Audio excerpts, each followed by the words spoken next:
One of the most anticipated film of this year, કલ્કી 28098 AD છે એ release થવા જઈ રહી છે 27 જૂનના.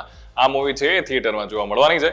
પણ એની જે કાર છે બુજ્જી એ અત્યારે સોશિયલ મીડિયા પર જબરજસ્ત ટ્રેન્ડ થઈ રહી છે અને એટલા માટે એની પાછળનું કારણ એ પણ છે કારણ કે ભુજ્જી અને બહેરવાની એક નાની કેવડી વેબ સિરીઝ છે એ પણ એમેઝોન પ્રાઇમ પર જોવા મળી હતી અને આ કાર ફ્યુચરિસ્ટિક કાર જબરજસ્ત લાગી રહી છે જેના વિશે મારે તમારી સાથે આજે વાત કરવી છે અને અમદાવાદમાં આ કાર છે એ લોકો માટે એક્ઝિબિશનમાં મૂકવામાં આવી હતી અને તેમનો લુક જોશો મોન્સ્ટરસ લુક છે આ કારનો અને કારની વિશેષતાઓ બહુ ગજબની છે.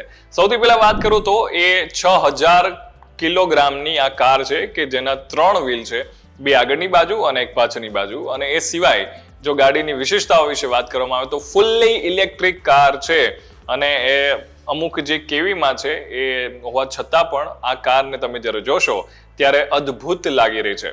એ સિવાયની જો ખાસિયતોની વાત કરવામાં આવે તો ફૂલ્લી રોબોડસ્ટ છે અને એ સિવાય પણ આ કારનું વજન હોય કે પછી એની બનાવટ છે એ ફ્યુચરને ધ્યાનમાં રાખીને બનાવવામાં આવી છે. ઇવન હમણાં એક વિડીયો પણ સોશિયલ મીડિયામાં જોવા મળ્યો હતો કે આનંદ મહિન્દ્રા છે એમણે પણ આ જે કાર છે એની ડ્રાઈવ કરી હતી એન્ડ આ કાર અદ્ભુત લાગી રહી છે. મૂવીમાં જે મુજબ જોવામાં મળી રહ્યું છે, જે મુજબ એક્શન સિક્વન્સ જોવા મળી રહ્યા છે, એટલે જ્યારે મેં પણ રિયલમાં કાર જોઈ ત્યારે એ કાર ગમી જાય એવી છે. તમે આ કાર જોઈ કે નહીં એના વિશે તમારું શું કહેવું છે કોમેન્ટ કરીને ચોક્કસથી જણાવજો. Keep watching vibes of India.